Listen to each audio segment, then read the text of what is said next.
పరిశుద్ధ నామమునకు మహిమ కలుగునుగాక. దేవుని వాక్యం వినిచిన ప్రియమైన సహోదరులకు దేవుని నామమున శుభాభివందనములు తెలియచేస్తున్నాము. ఈరోజు వేకుమన్న మే 30వ తారీఖుది మాయమైపోవు ఘనత. గర్వము గల ప్రజలను గురించిన భీతి కలిగించే వాస్తవం ఏమనగా వారి యొక్క జీవితము పరితాపకరమైనదిగా ఉండుట మాత్రమే కాదు కానీ వారి యొక్క మరణము కూడా మహా పరితాపకరమైనదిగా ఉండును. ఇశ్రాయేలుకు మొదటి రాజైన సౌలును చూరుడి. సాధారణముగా పాపం చేసిన ప్రజలు వారి యొక్క పాపము గ్రహించిన తర్వాత వారు దేవుని నుండి క్షమాపణ కోరుదురు.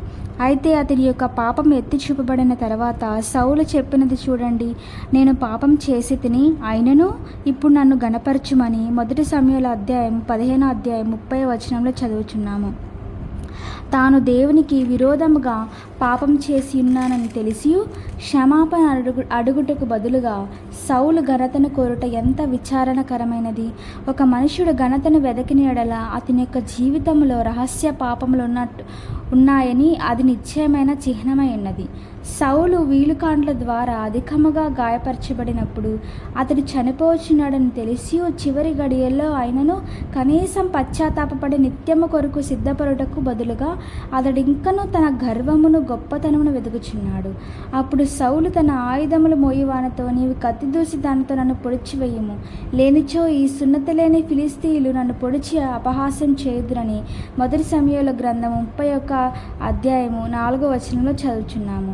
అతడు సున్నతి లేని వ్యక్తి చేత చంపబడి ఉన్నాడనే విషయము కనీసం అతని మరణం తర్వాత కూడా ఎవ్వరూ చెప్పకూడదని అతడు కోరెను. అతనిని ఎవరు చంపితే ఏమి, అతడైతే నరకమునికే వెళ్ళబోచున్నాడు. కానీ ఈ విషయమును అతడు అసలు పట్టించుకొనలేదు. ఆయుధములు మోయేవాడు అతని చంపుటకు నిరాకరించెను గనుక సౌలు ఒక ఖడ్గం తీసుకొని దాని పైబడెను. అయితే అతని ఆత్మహత్య ప్రయత్నము నెరవేరలేదు. మరణము కూడా అతని ద్వేషించుచున్నదని అతడు గ్రహించెను.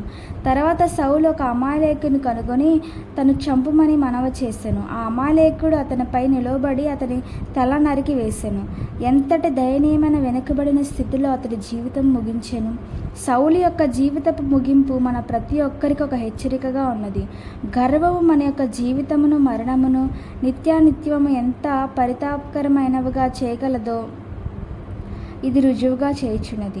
ఒక సున్నతి లేని ఫిలిస్తీయుడు తనను చంపకూడదని అతడు కోరెను, కానీ ఒక అమాలేకుడు తనను చంపవాలని అడుగుట మరెంత అపకీర్తి. ఎందుకనగా అమాలేకీయులు ఫిలిస్తీయుల కంటేనూ అతి నీచమైన నిషేధింపదగిన వారుగాను ఎంచబడుచుండిరి.